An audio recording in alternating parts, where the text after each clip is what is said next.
Guys, what's up? Optimus Tom here, rejoining you on a lovely Wednesday afternoon, early evening kind of thing. Doesn't matter, it's in the zone time. That's right, it's my little Learn to League of Legends show where I teach you guys how you could be a better summoner while you go out there in Riot's League of Legends game and, well, kill people on Summoner's Rift, because that's where you would go as a summoner. But anyway, guys, leap of absence last week. My computer melted down, like, quite literally. The thing was running at like 99 degrees Celsius and it couldn't run XSplit and anything else like cohesively. It was just not working right. So got my friend Dane, got Ponophobia on the case, and got one of my sister's friends to diagnose the case as look at the fan on your processor, Tom. It's terrible and there's no thermal paste. So got a new fan, got new thermal paste, got new RAM anyway, because why the hell, we were in there anyway. Upgraded to 16 gigabytes of RAM. Awesome stuff. And now my computer is not in danger of becoming a volcanic site like one of those islands. You know, it's like ridiculous. So it's really cold now. Went from like 99 degrees Celsius to like 36 degrees Celsius. So we're in business, ladies and gentlemen. That means you'll be expecting, well, your average Optimus Tom kind of content, including awesome things like In the Zone, where we're going to be talking about, you know, two more recent champions. Darius came out a little while ago, was not able to do a champion select on him because of the unworking computer. And Draven, his brother, who came out earlier today, who likes axes a lot. And then, of course, we have a whole slew of patch notes that Riot brought out for us. Because, of course, with introduction of new champions, old champions need to change, old champions need to improve. Some of them need to unimprove, and some of them, you know, they're just kind of hopeless no matter what Riot's going to do. So we're going to be taking a look at those, but I just feel great to be doing a show again. I feel fantastic. I mean, it's my birthday tomorrow, first off, so yay, happy birthday to me. I'm going to be old, so, you know, I guess, you know, like, woohoo! One more year closer to death for Optimus Tom. Then you don't have to listen to him anymore. But anyway, no, I'm doing great. The best part about my birthday is I don't want to eat birthday cake because I'm on a diet.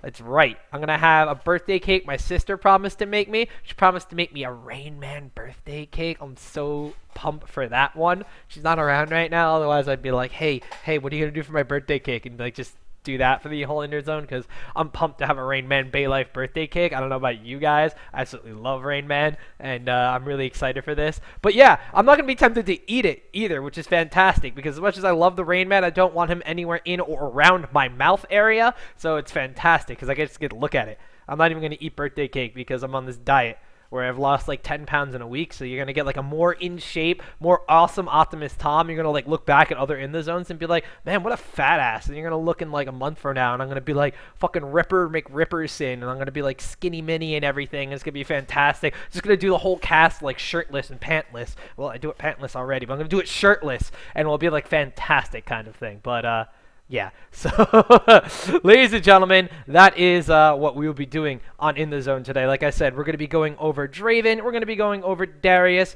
we are going to be going over, well, pretty much, you know, the entirety of the patch notes. So, without further ado, ladies and gentlemen, why don't we jump right into what we got, because I got a heap and hop of notes on what's going to be going on, so you guys, you know, out there, alright, quick summary. It's really easy to see what the pros can do with champions, what the pros will be doing and not doing and things like that.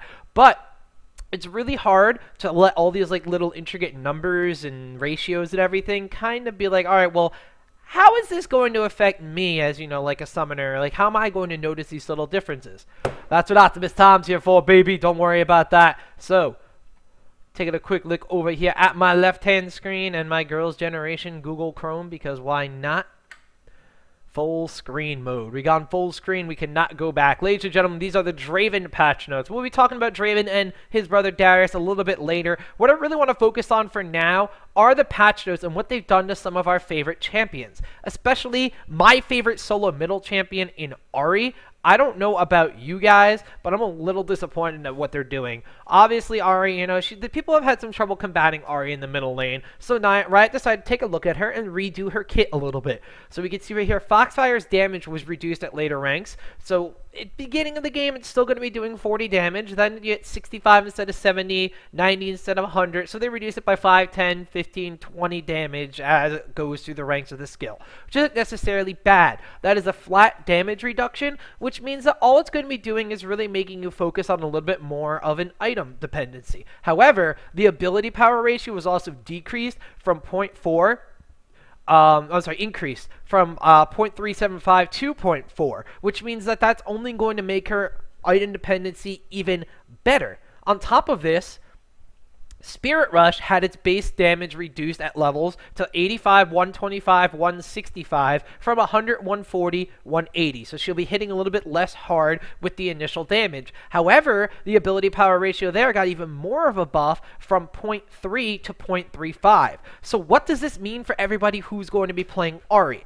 This means that she's not going to be hitting as hard right out of the get-go because your base damage is lower. Your ratios are higher, which means as you scale into the later stages of the game, Ahri is going to be able to deal more damage than she was doing previously because, well, if you kind of think about it, if the skill gets better, the more ability power you add on to it because of these ratios, it's only naturally going to deal more damage by the time the game ends. If you're thinking about it like, well, they took 20 damage away, that doesn't seem like a lot. You get like a death cap, that's going to be adding 100-something ability power on top of whatever ability power you already have. With that increased ratio, you're already making up for the damage lost from the decrease of the basic damage from the skill, and then some as you continue to get items into the game. So what are we going to be doing while we're looking at Ahri after these little bit of nerfs or tweaks? Well, like I said, Foxfire and Spirit Rush not going to be bursting as hard anymore at the beginning stages of the game. She's become a little more item dependent. Tanky and magic resist builds on her might not work as well anymore because her basic damage is just not going to be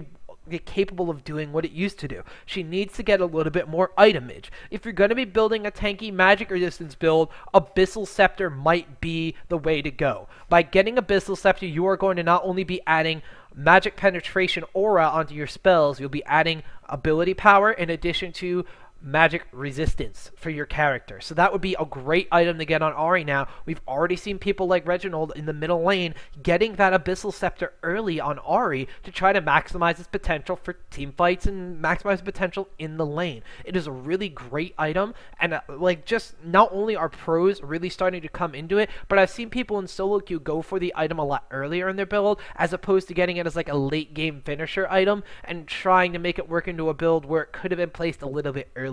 Don't forget, especially if you're going for one of these teams that likes to use the double WOTA composition, Abyssal Scepter is only going to be better because it's benefiting more members of your team, because it's magic reduction. Unlike a Void Staff where you have to target something for the penetration to go, it is an AoE aura, which will be affecting every single enemy unit in the area of you, so those champions don't even have to focus on the same target as you to get the benefits from it. It's kind of like an Aegis of the Legion, but it's not defensive, it's offensive, and it's for ability power people more so than attack damage people. So it's a really, really cool item to play with, and I think Ahri is going to be really interesting to see if she can factor this item into her build a little bit earlier than some people have been getting it. Does this mean that you need to go like Sorcerer's Shoes, Double Dorans into Abyssal Scepter? Maybe. I don't know about that. Maybe you want to be getting a Hextech Revolver, then going for an Abyssal Scepter and going back to finish a Will of the Ancients, so you're a little bit tanky and a little bit sustainy still. That sounds like a pretty good idea. I'm probably going to have to try that one out, but I think the Abyssal Scepter has really started the direction of where Ahri is going to want to go with this.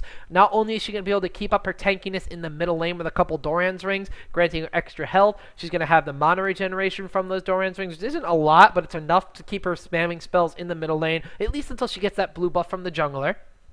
And then on top of this, you're not going to be dealing as much damage without the items to begin with your skills, so you're not necessarily going to be inclined to be like, all right, well, I hit level 6, I'm going to run in there because he's at above 3/4 health, but I could burst him down. No, it's kind of going to be like, now I have to harass, I'm going to have to land these skills, and if the opportunity presents itself, I'm going to go in after that champion, blow all my spells, and I'll be able to pick up a kill. So Ahri's going to play a little bit more conservatively at the beginning stages of the laning phase, but once she starts getting those items, she's going to scale massively, even more so than she is now, into the later stages of the game, which is really interesting because they hit her early game, kind of making her almost similar to Vladimir, or not similar to Vladimir in the same like laning phase and everything, but when people look at Vladimir, they look at a champion with a very early weak game, a very weak early game, just flip that and reverse it. A very weak early game who scales extremely well no matter what into the mid to late stages of the game.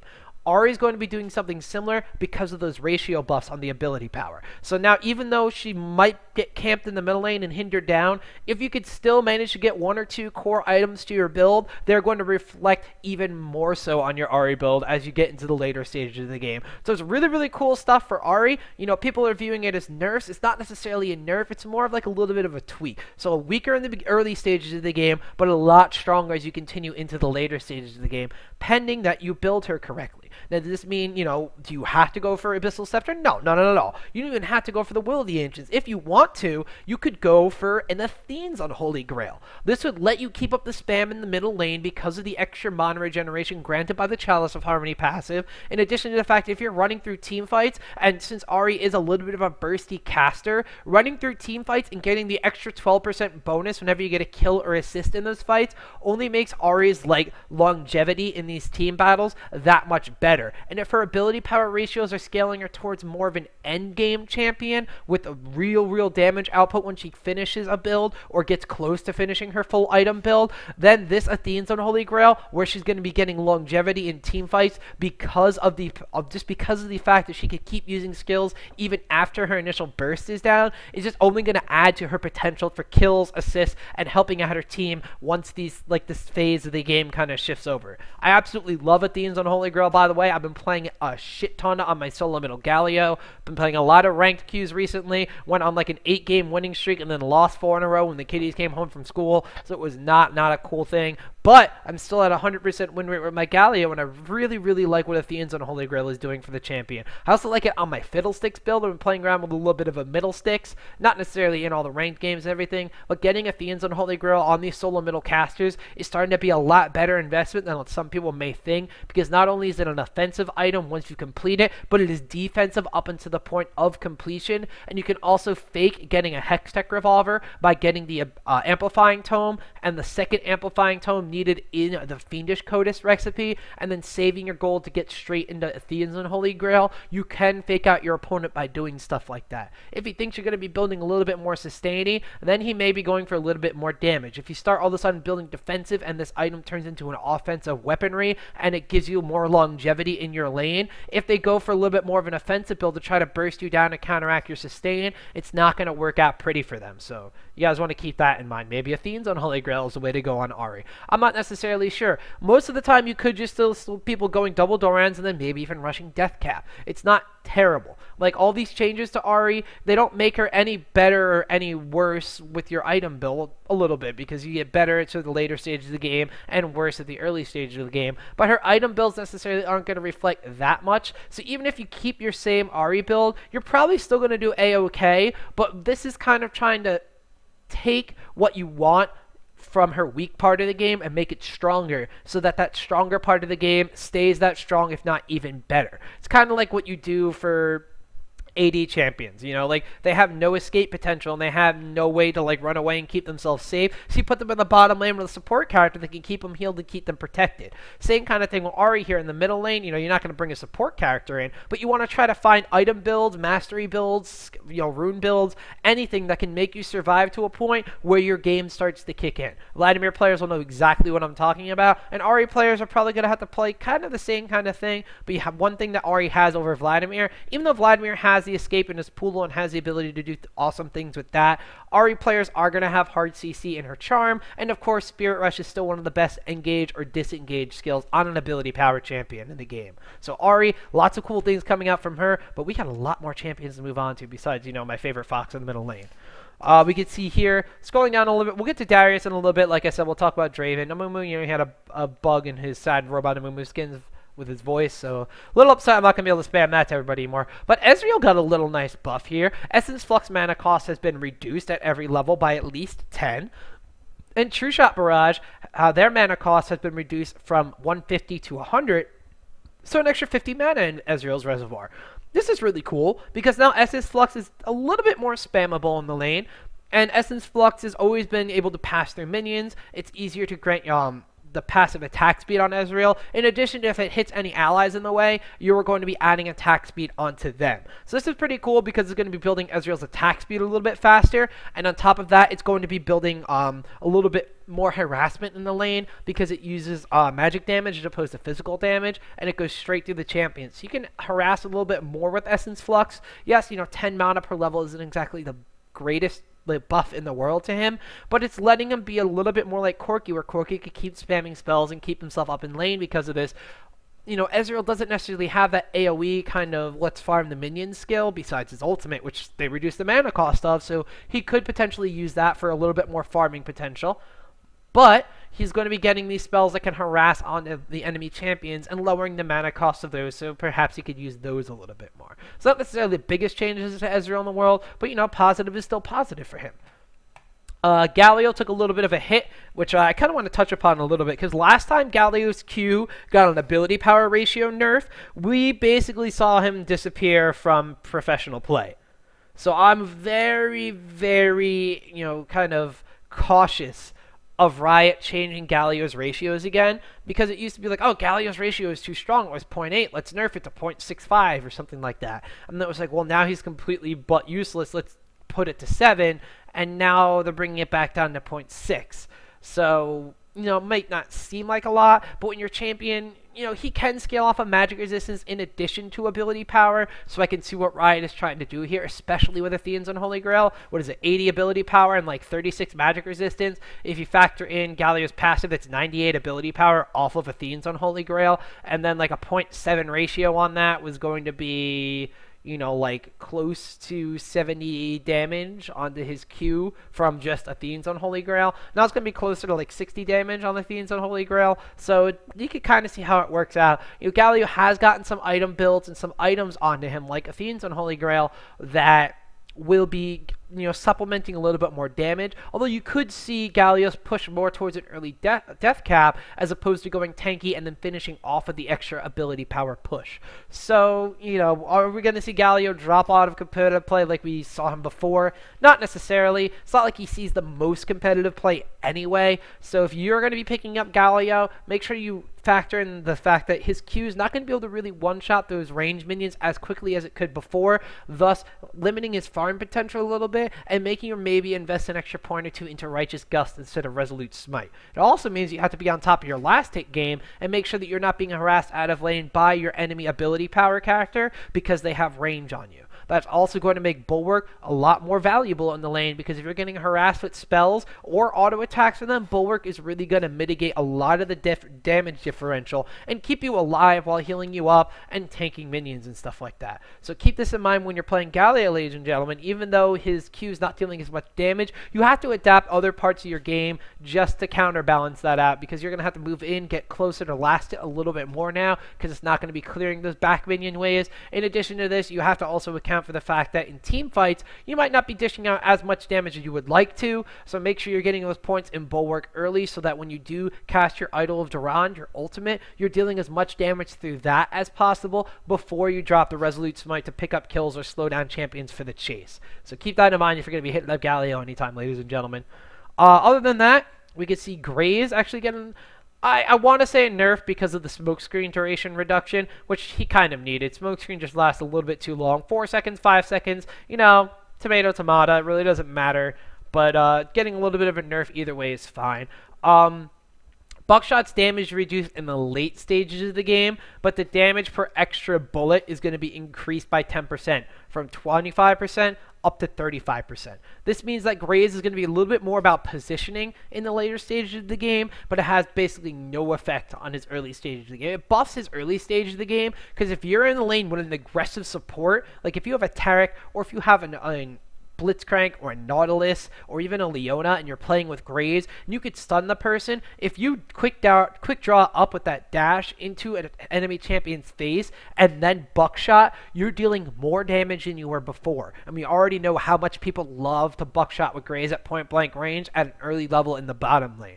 So that makes it even more deadly in the beginning stages of the game, and even though the buckshot damage trails off to the end stages of the game, he's not going to be dealing as much. He's still going to be more about positioning. And because the nerf isn't terrible. It's 40 maximum damage at level 5, so it's not a lot, but you have to count for the fact that it is per bullet, but the per bullet ratio goes up a little bit, so you're not losing out on as much as you would think you are. You're actually losing out a little less because of the additional 10% from the bullet ratio, but you're still doing less AoE damage with buckshot later stages of the game, and it makes Graves a little more on par with other ranged carries that really need to focus on one champion in order to do this. Thing is, with quick draw ability to buckshot people in the face in team fights, or to use it to get out and buckshot into a group coming at you, Graves is just dealing a little bit too much damage to spread out targets and just to an area of effect in team fights, which is something that not a lot of ranged carries can do unless your name is Ashe, who is super, super item dependent.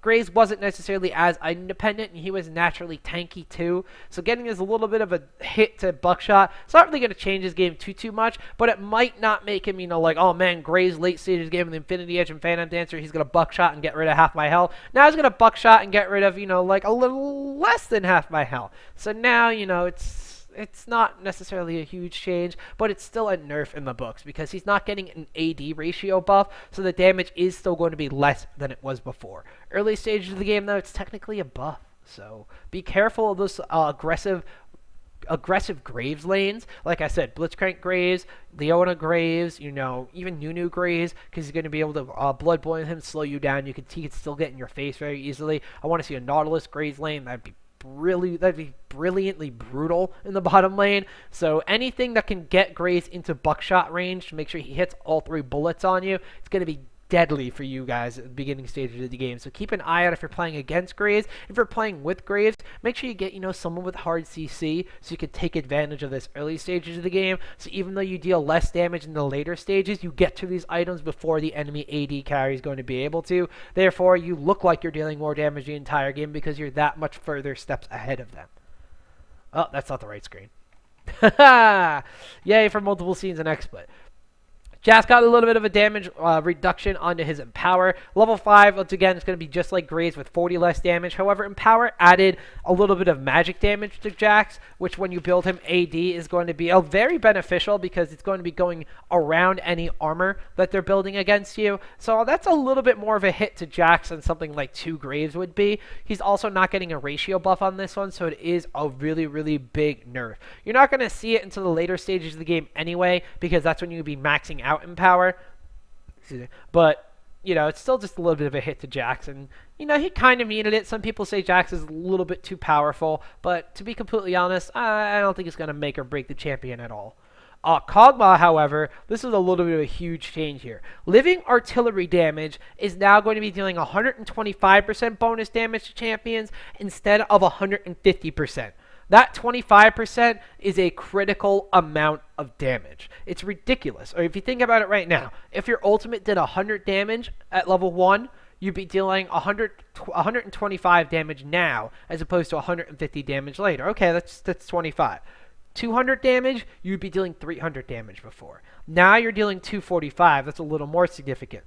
300 damage, you would be dealing 450. Now you're dealing 375. Factor in your ability power and your AD ratio because it scales off of both of these, and you're taking a significant hit to a lot of damage. What is this going to do to Kog'Maw? Well, more item damage is going to widen the gap a little bit. It's still going to make up for it in just a little bit, but Kog'Maw is going to stay a little bit squishier and a little bit weaker in lane. Instead of Kog'Maw hitting level 6 and all of a sudden being to really harass people out of lane and everything, they're going to be taking 25% less damage, which means they're going to be staying for 25% more of the time that they would be sticking around, if you think about it like quite literally. That means that if they had a certain percentage of HP, you were hitting them in 4 shots, that's going to take an extra shot now. On top of the healing from their support character, any health potions they're using, that adds like 2 or 3 more hits than you would want to do before. Or maybe even, just getting them to a point where they're not as low as possible so you can't really engage on them with your support and Bio-Arcane Barrage as effectively or as early in the stages of the game. So it doesn't really affect Kog'Maw as a hyper carry late game. He's still going to be ridiculous. Bio-Arcane Barrage is fine. His Caustic Spittle with attack speed and armor reduction is still fine. Voidoo's can still slow. He's still machine guns from forever far away. However, it's going to be taking a little bit of a hit to his laning presence. This is also going to be affecting ability power Kog'Maw now that I think about it, because that was his main damage output. His ability power ratio is a lot higher than the AD ratio on his ultimate on that living artillery. And it was multiplying ridiculous amounts when he got a death cap, when he got those really, really high ability power items. Now it's not going to be the same kind of thing, so ability power Kog'Maw might fall off a little bit. If you think about it, 25% with a death cap is basically all the extra ability power damage that you'll be gaining from the death cap passive. So that's a lot of ability power that's going to be not put into that extra little 25% from living artillery. So, AP Kog'Maw players, be a little bit scared because this could kind of affect the way you're going, and it could really affect your burst potential. Other than Kog'Maw, we see Nautilus with a nerf. Titan's Wrath damage reduced at later ranks. That's okay. He's still tanky. He's still a crowd control bot out of the jungle. It's all he needs to do. It's all he needs to be. Nautilus, I don't care if you deal less damage. Like, all it's going to mean is that it makes it a little bit harder for me to kill steal when I'm playing support Nautilus. Sorry, guys. Nocturne, on the other hand, Umbra Blades healing amount per target has been adjusted. Early levels, this is a nerf. Late game, this is technically a buff. 10, 18, 26 from 15, 20, 25. And this is interesting because at the earlier stages of the game, especially when you just finish your Wriggles Lantern, Nocturne kind of felt like that champion that always healed a little bit too much when he got the Umbra Blade proc. He's going to be taking advantage of the Wriggles Lantern lifesteal on top of the fact that his passive can lifesteal because of this. When the original lifesteal nerf went into effect, two of the things that used lifesteal that were not affected were Executioner's Calling and Nocturne's passive. That means that Nocturne initially had an advantage over anyone else in the jungle using a Wriggles Lantern for sustain because his passive still worked with it the same way it wanted to. He lost like maybe a couple percent where the rest of the champions that didn't have that lifesteal in the jungle lost a lot of sustain from the fact that Wriggles Lantern got a hit.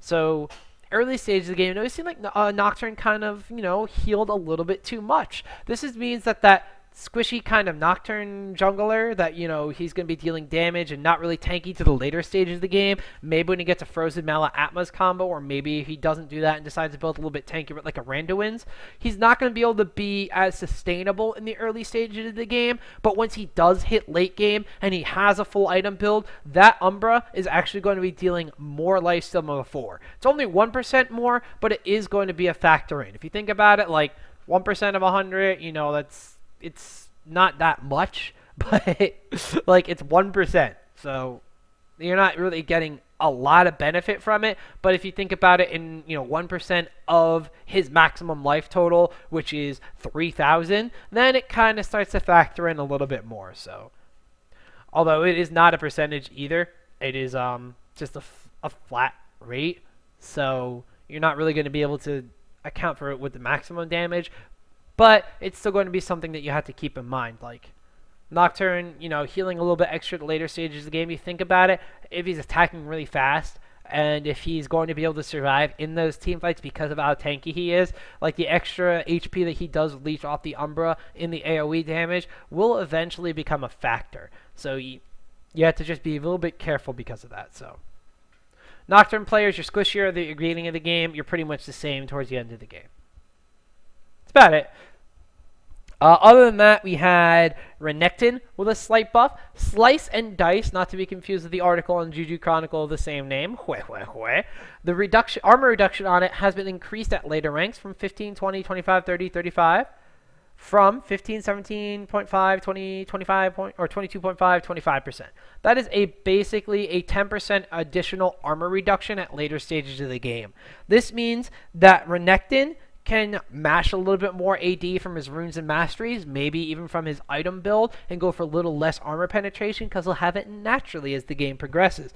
Other than that, he's not going to fall off as much with damage in the later stages of the game. Armor reduction is always going to be something that you're going to want to have on your team, especially, when it gets into the last Whisper section of the game. So having a Renekton that can shred through 35% of an opponent's armor, not a bad thing to have, especially if he's going to be getting like Bloodthirsters or maybe even building tanky to sustain himself a little bit, and has a little bit of damage potential on top of this. So Renekton got a little bit of a buff to kind of help him be more useful in the later stages of the game. Used to be that if Renekton didn't get fed at the early stages of the game. He didn't really snowball into a powerful champion later on. This may not seem like the biggest buff in the world, but it will help Renekton get over a little bit of that hump that he has like towards the mid to late stages of the game if he's not being fed kill after kill after kill.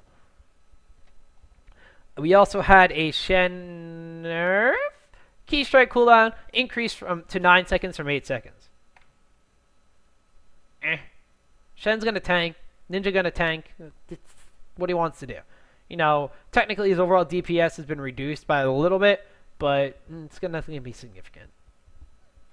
This is very exciting, actually. Swain got a buff. That's right, ladies and gentlemen. Your favorite Birdman has gotten a buff. His basic attack range has been increased by 20 from 480 to 500, which is great because now he's going to have the same range as some of those other solo middle ability power champions. So watch out. He's going to be able to get back into the CS war. Because before it used to be like, oh, I'm going to level up levels of never move because I'm going to be able to farm a little bit easier that way. Now that you have the range advantage, you don't have to walk in as close and the enemies can't harass you. You ever get to that point where like you're sitting there and you go up to hit a minion and then like the enemy Veigar is like, no, I will hit you with my magic wand, and like you go to click on and hit him back, but he steps backwards, so it's kind of like huh.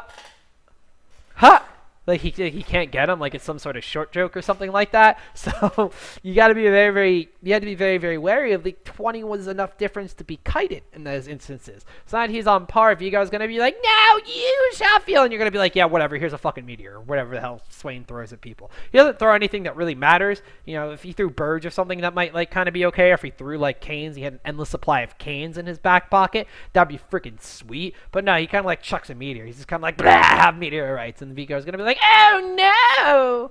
So it's pretty cool because you could just basically not get kited by those champions that used to kite you. You know, if you still run into somebody like, you know, for heaven's sake, you run into an ability power Tristana or ability power Kog'Maw in the middle lane, you're still pretty much shit out of luck on them outranging you, but you have a little bit more into your arsenal now because of that. But on top of this little bit of a basic attack increase, his Decrepify, which will, I wish I could just rename Laser Bird for Riot here. Its range has been increased by 25, which means a little bit more pokey, a little bit more harassy. The slow percentage at later ranks has been increased up to 40% instead of up to 32%. So this means that, excuse me, besides having a crow stuck in my throat, that he's going to be a little bit more used in later stages of the game. It's going to be easier to set up never moves in the laning phase. He's going to be able to increase slow. Is going to be able to single out targets easier in team fights. And in addition to this, you know, he's just going to be able to deal a little bit more damage from a little bit further away. So it's really cool to be adding a little more utility onto the spell. It makes Laserbird a little bit more useful.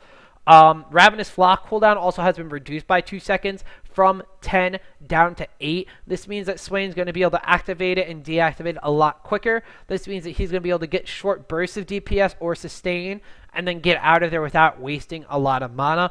Although you have to be very careful. This could be viewed as a way to conserve or a way to overuse mana. Because if you keep turning it on and off because of the reduced cooldown, you're technically going to be using more mana the more times you activate it.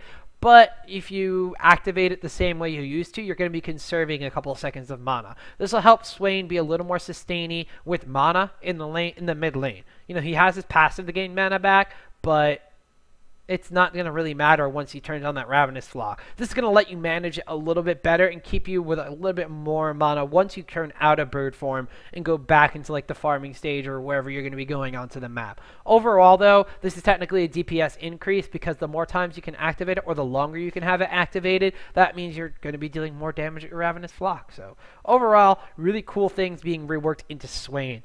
Urgot is the last champion to talk about who has suffered a bit of a nerf hit.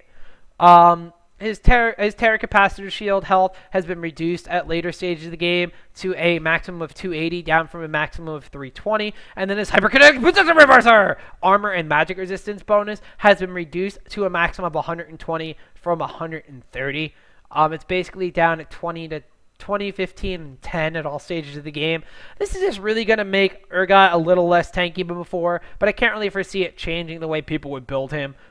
He's still going to be built tanky. He's going to be built as like that pseudo kind of DPS guy where he's your range carry, but you don't want to focus him because of how tanky he can be. So, you know, you're going to have to be, you know, trade back and forth with that one. We're going to see what really happens, but I don't think it's really going to change him that much. We're not going to really change up his builds. He's being Urgot. That's all Urgot really wants to do. So well, that's basically the patch notes. That's what they've been doing to the other champions in the league. So I'm going to go back and talk about Darius a little bit, because Darius actually suffered a nerf in these patch notes. A lot of people are complaining about him. I don't really know why.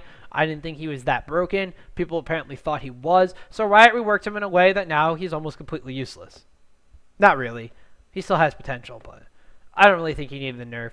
His hemorrhage passive, the bonus attack damage ratio is going to be reduced from 0.4 to 0.3, which is fine. For all you guys that are not quite in the know with Darius yet, his hemorrhage is his passive. It's going to be stacking bleeding on top of somebody. You could stack up to 5 times. It'll do this damage over 5 seconds, and it's been reduced to a 0.3 ratio, but it starts at 12 and goes up to 36 when he hits level 8. He's also going to be getting a 5% movement speed bonus for each bleeding enemy champion. So you could tag many people in a fight and then just run around between targets. I don't know how useful that is, but that's what he does. But that AD ratio has now been reduced. So it used to be like Darius could kind of just like walk up to somebody and be like, "Ha! Ha! Oh, you're not dead yet. I'm going to go chill over here while you bleed to death." And like the person would get beyond their tower and like go to recall and be like, come on, activate like the health potion. Be like, come on. I'm gonna get back to base. And he'd like teleport and like die mid teleport. So like the Darius hemorrhage, and people were complaining about it. So they nerfed the AD ratio on it, so it's dealing less damage now. In addition to this, Darius got a little bit, his Noxian Guillotine will now only refresh its cooldown when it does the killing blow. This I can agree with a little bit. Noxian Guillotine was ultimate that said Darius is going to be leaping towards a target champion, kind of like a Huskar from Dota, and strike a lethal blow. It deals true damage, which is ridiculous. It's going to be dealing an additional 20% damage for every hemorrhage charge, which is silly. It doesn't really cost that much mana. It has a decent range, especially considering he's a melee attack damage champion. But altogether, it has a basic amount of true damage and a potential maximum true damage. 680 true damage. It's like double what Olaf can do. It's ridiculous. It used to refresh whenever you killed somebody or got an assist. They reworked it, obviously, like I just talked about, to where it's only going to be when you get an assist. Then Darius will have, when you get a kill, Darius will have a refresh cooldown on that. So that's a fine thing. Apprehend pre-pull animation has been modified so that it's more readily noticeable by the enemy champion. Apprehend is basically the only utility Darius has. It not only does it give him armor penetration, which is really, really good because it lets him build nothing but straight AD, but he's going to be pulling enemies in front of him at a 550 range for only 45 mana, pulls them closer to him, and then lets him have his way with them. So, now that Apprehend has gotten a little bit of a nerf, it's a little bit easier to dodge. Darius, not too much other stuff going on for him. They also fixed a bug with Hemorrhage where things like Riley's Crystal Scepter and Spell Vamp effects were proccing on his bleeding, which is not good. Because if you built a Woda on your team, and you stood near the Woda, and you had bleeding stacks on somebody, like 5 bleeding stacks is like 150 damage, Spell Vamp like 20% of that, that's a decent amount of health. And a decent amount of damage. So, like, you don't want someone accidentally leeching off of that. Other than this, Darius has his Decimate, which they didn't change at all. It's going to be dealing AoE damage. People that are closer to the blade, the far end, instead of the hilt, the close end, will be taking 50% extra damage. It's his AoE spell to clear. It's also his skill he can spam to deal damage. Then he has Crippling Strike, which is really cool, because his next basic attack deals an extra percentage of physical damage and slows the target too. So you used to be able to apprehend people close to you, get the armor penetration because it's passive, slow them down and deal bonus damage with Crippling Strike, and then chase them with auto attacks in between decimates, and that's how you basically killed somebody. So Darius is a really, really cool champion. Like I said, his ultimate got a little bit of the band stick. Other than that, or not the band stick, the nerf stick, not the band hammer. Getting things confused now. But I got a little bit of the nerf stick, and that's pretty much all he needed. The other things not necessarily necessary to fix Darius. I just think people need to learn how to play with him or against him. Thing is about Darius, he's a really cool champion to play. However, he overextends a lot. He could push a lot because of his skill set.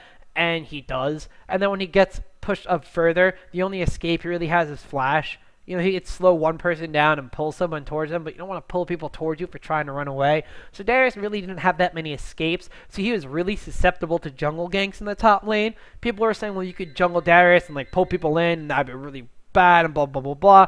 He didn't really have gank potential. Like, the only movement speed steroid he had was on his passive, and that's if he already hit somebody. So he really didn't have any like runaway or chase potential, and he could be kited for a very long time. So people playing Vladimir, playing Kennen, didn't really have that much of a problem against him. People playing tanky characters like a Shen, who wouldn't take anything but the true damage from his ultimate, not really hurting too much. People would self-sustain, like I said, Vladimir, Shen can self-sustain too, Olaf even, not necessarily having the hardest of times with Darius. So don't really know why they decided to nerf him. You know, besides ultimate and everything, I thought he was okay where he was. People just really needed to learn to play with or against him at that point in time. But instead, they just kind of slapped him outside the head and nerfed him. So, Darius, you're falling a little bit out of favor. Does this mean we're going to see you play any less? Probably not, unless people are just playing Draven, because Draven is your brother, and Draven looks awesome. Look at him here. He even looks smug and everything with that, like that noxious Fu Manchu going on. And he also has one of the coolest, like, actual skins that he came out with. Like, look at this. Soul Reaver Draven, he looks like Legacy of Kain right here. So that's really, really cool.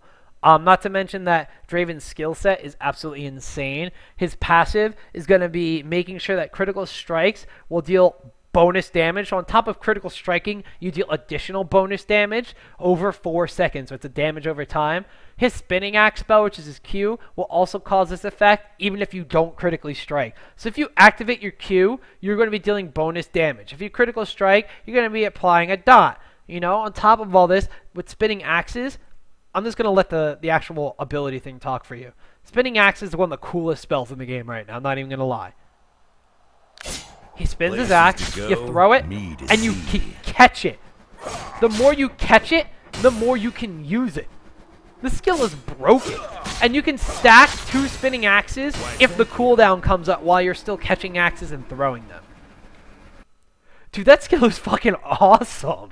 All you do is chuck axes back and forth and catch them, and they deal additional damage, and they apply your broken damage over time, extra damage passive, and you can have 2 of them going at the same time. It's freaking sweet. Draven is broken. Wow, this guy is awesome.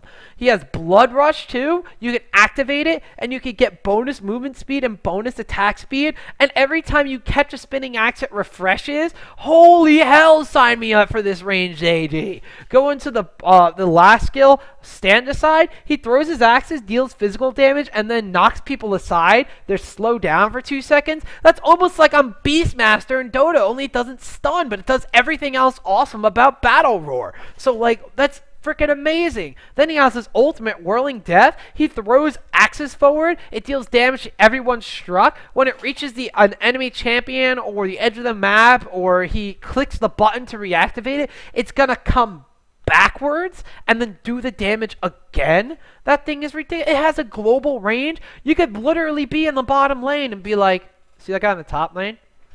Huh! Got him! And then catch the axe.